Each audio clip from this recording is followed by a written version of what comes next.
Cox offers the same fast speeds everywhere. Get Cox high-speed internet starting at just $19.99 a month. Plus, ask about panoramic Wi-Fi. Tonight, breaking news, the shutdown showdown. Negotiations seemingly going nowhere. Right now, the government out of business. Negotiating with President Trump is like negotiating with Jell-O. Both sides blaming each other. The effects of the shutdown now underway. Tonight, what this all means for you. Massive marches, women taking to the streets across the country, the Me Too movement, and anti-Trump groups joining forces to call for change. Also breaking tonight, hotel under attack. Several gunmen, at least one with a suicide vest, storming the Intercontinental in Kabul, Afghanistan, shooting at guests. Indecent exposure? The gym owner snapping and posting these photos of his female members, along with racy comments. One woman saying she never agreed to be sexualized on social media. The fine print you need to look for in your gym contract. And carjacking rescue. The thieves stealing a car with a little girl and her baby sister inside. The local news photographer who spotted that clue that led to their rescue. From ABC News, this is ABC World News Tonight. And good evening. Thanks for being with us on this Saturday night. I'm Tom Yamas, and we begin with the tense negotiations in a bitterly divided Washington. Day one of the government shutdown, and right now, no end in sight. The White House accusing the Democrats of throwing a temper tantrum in front of the American people. Senate Minority Leader Chuck Schumer saying the president can't make a deal and the Republicans won't.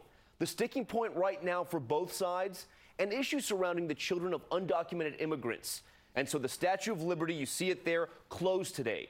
Tens of thousands of government workers bracing for furloughs, and now the waiting game. Who will blink first? And if no one does, who will be blamed? ABC's Kenneth Moton starts us off from Capitol Hill. They can do that today. Tonight, day one of the shutdown stalemate, turning into a battle over blame.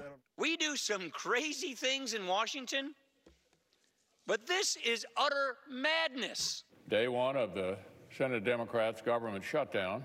There's little evidence of progress, only a scramble to label the first shutdown under President Trump. We're about 9 hours into the Schumer shutdown. This is a shutdown that President Trump welcomed. The president tweeting, "This is the 1-year anniversary of my presidency, and the Democrats wanted to give me a nice present." He promised infrastructure. He gave us a train wreck. And now, 1-year anniversary, a big, fat failure F. Democrats drawing a line in the sand for a funding measure that includes a fix for the Dreamers, nearly 800,000 undocumented immigrants brought to the U.S. as children. Overnight, frantic negotiations in the Senate behind closed doors and even on the floor.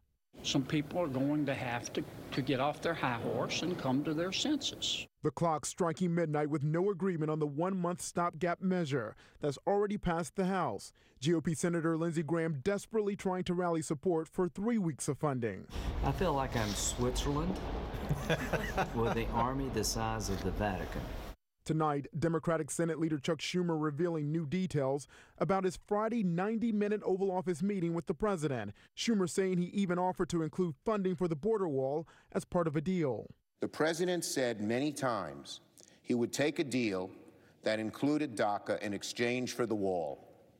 I put that deal on the table. But Schumer says hours later, Trump called, changing his mind. Negotiating with President Trump is like negotiating with Jell-O. If negotiating with the president is like negotiating with Jell-O, as you said, then how are you going to get it done? And are you willing to go back to the White House this weekend? It's still very, very hard, given the past history and what I've said. But you always got to be willing to try, and I am. A bipartisan deal on the Dreamers the president rejected is still being worked on. I don't think going into your partisan corners and throwing a temper tantrum is the right way to do it. It needs to be resolved as soon as possible. Kenneth joins us live now from Capitol Hill. And Kenneth, you've been working both chambers of Congress all day. Any chance of a deal soon? Tom, lawmakers on both sides are talking and negotiating, but there appears to be no progress at this point. Congress is racing against the clock. The weekend is giving them some time to work out a deal before those 800,000 federal employees will be furloughed on Monday.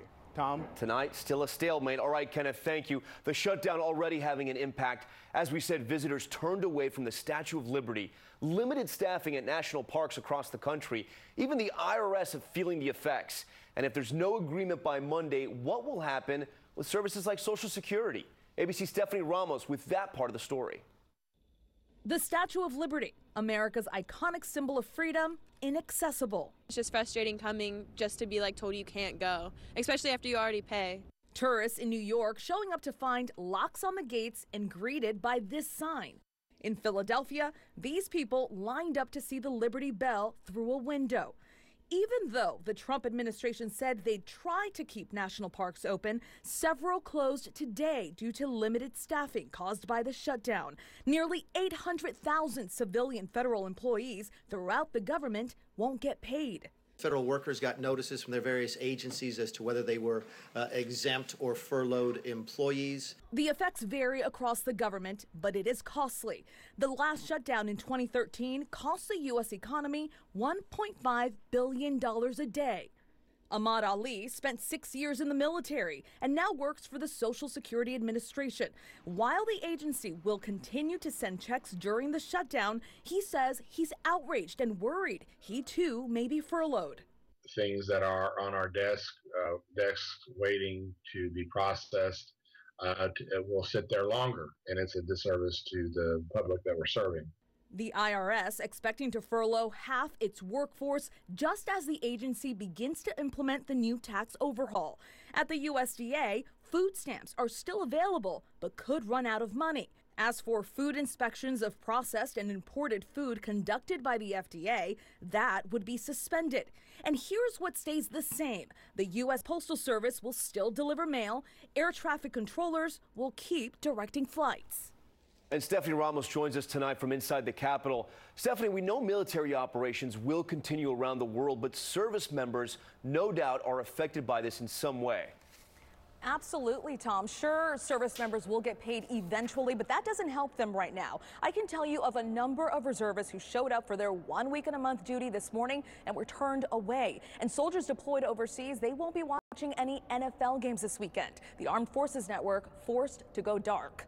Tom. Stephanie Ramos for us tonight. Stephanie, thank you. And all of this happening on the one-year anniversary of President Trump's inauguration. He had plans to celebrate with a fundraiser at Mar-a-Lago, but instead, the White House says he was in the office working the phones. ABC's David Wright joins us now. And David, the president's campaign has just released an ad online with a very serious accusation, which will likely not help the negotiation process. That's right. This is an inflammatory new ad released tonight and approved by the president. You can see it here. It suggests that the Democrats will have blood on their hands for every murder committed by an illegal immigrant. And that, many would say, is a serious distortion of the population at the center of this debate, the so-called Dreamers. Those are mostly students, young workers, and veterans. By definition, felons are excluded from that program. Up until midnight last night, the gist of these negotiations appeared to be Republicans wanted a stopgap funding measure, and the Democrats wanted to make that conditional on a deal for the so-called Dreamers. Well, now the White House is digging in its heels and obviously playing to the base. Tom? And the president tonight staying at the White House. All right, David, thank you. The latest on those negotiations tomorrow on This Week. Georgia's guests will include White House Legislative Affairs Director Mark Short, Senate Minority Whip Dick Durbin, and, of course, the Powerhouse Roundtable. Be sure to tune in. And 1 year ago this weekend, that first Women's March in large part against the president that saw rallies across the country. Today, hundreds of thousands of women marched again in Seattle, Los Angeles, Denver, New York, and dozens of other cities. What was on their mind this time? Here's ABC's Eva Pilgrim. Hundreds of thousands lined up side by side across the country. The growing push, time's up. No KKK, no fascist USA. From Philadelphia to Chicago, Dallas to Seattle. The crowds significantly larger this year, almost 200,000 in New York alone. This crowd stretches for as far as the eye can see in both directions. Everyone here marching for change. This year's march falling on the one-year anniversary of President Trump's inauguration, who tweeted today, "Get out there now to celebrate the historic milestones and unprecedented economic success and wealth creation that has taken place over the last 12 months. Lowest female unemployment in 18 years. Many empowered by the growing number of women who have come forward in the last year, breaking their silence on sexual harassment and assault. Tammy Murphy, wife of New Jersey Governor Phil Murphy, joined the Me Too movement, sharing her story publicly for the first time today. I will add my voice to this growing chorus. 3 decades ago, as a college sophomore, I was sexually assaulted. In this crowd, lessons from the past and hope for the future. My mother marched in the 60s, for abortion rights. We're out here marching now. It feels like we just have to keep doing this. Every generation has to keep doing it. Enough. There are over 250 marches planned around the world this weekend. Organizers are calling it Weekend of Women. Tom? Eva Pilgrim for us tonight. Eva, thank you. We're also following another breaking story tonight. Gunmen storming an Intercontinental hotel in Kabul, Afghanistan, shooting at guests. Security guards in a shootout with the assailants. Tonight, special forces battling armed attackers holed up inside Kabul's Intercontinental Hotel in a siege in the Afghan capital.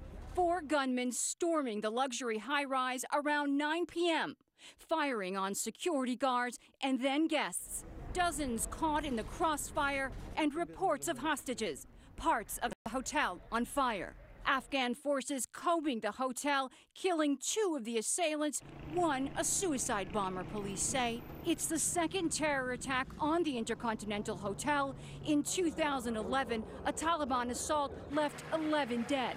Kabul is a city on alert after months of extremist violence.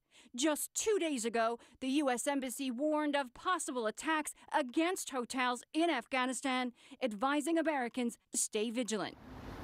The State Department tonight says it's monitoring the situation and trying to determine if any U.S. citizens have been affected. Tom? Jennifer Eccleston with those new developments tonight. Jennifer, thank you. Next to the especially dangerous strain of flu sickening people across the country, the epidemic showing no signs of slowing down, and it's so deadly it's taken the lives of more children this year than at this same time last year. ABC's Marcy Gonzalez on how this flu is spreading even without a cough or a sneeze. This year's deadly flu epidemic claiming more lives. 79 people killed so far this season just in Indiana, 70 in California, including 27-year-old Catherine Gallagher. If young people hear this, they will realize that, that this is not to be trifled with. And across the country, at least 30 children are among the victims, including this 3rd grader in Alabama. The CDC calling this the worst flu season in 8 years. With 32 states now reporting high levels of flu activity tonight, doctors and nurses across the country are slammed. I'm going to swab your nose for the flu. Testing for the virus on the spot. To know that the flu is a little more serious this season and to seek help sooner can definitely help save lives. A new study from the University of Maryland showing just how contagious the flu can be. Across a short distance, I could just be breathing and little particles might travel and you might breathe them in and get sick. The predominant strain this season, called H3N2, is especially powerful. Jenny Spell nearly died after contracting it in 2014, spending a year in the hospital. She shares this advice. The best way to protect yourself and the people that you love is the flu shot. And doctors echo that, especially with concerns the worst of this flu season still may not be over. Tom? Still not over yet. All right, Marcy, thanks so much. Next, carjackers in North Carolina stealing an SUV with a little girl and her baby sister inside, leaving them along a separate icy road. It was a local news photographer who spotted an important clue. Here's ABC's Ron Claiborne. It was late afternoon. A report of a car stolen from in front of the gas pumps of this Atlanta convenience store while the driver was inside. In the car, her 2 children, 4-year-old Aria and 1-month-old Ava. This surveillance video showing one of the alleged car thieves. The girl's mother, Precious Wilmer, told a camera crew from our affiliate in Atlanta what little Ava was wearing. Immediately, the news team realized they had seen that piece of clothing on their way to the scene. So the cameramen joined police to search. and they found her. She was in a car seat, just in her car seat. It's very cold. She was outside on the side of the road. Her sister Aria was left in the middle of the street. Later, Mom and her infant girl reunited at a local hospital and thanking the cameraman who helped save her. He's like her hero, like her guardian angel. Despite being in temperatures down into the 20s for more than 2 hours, those little girls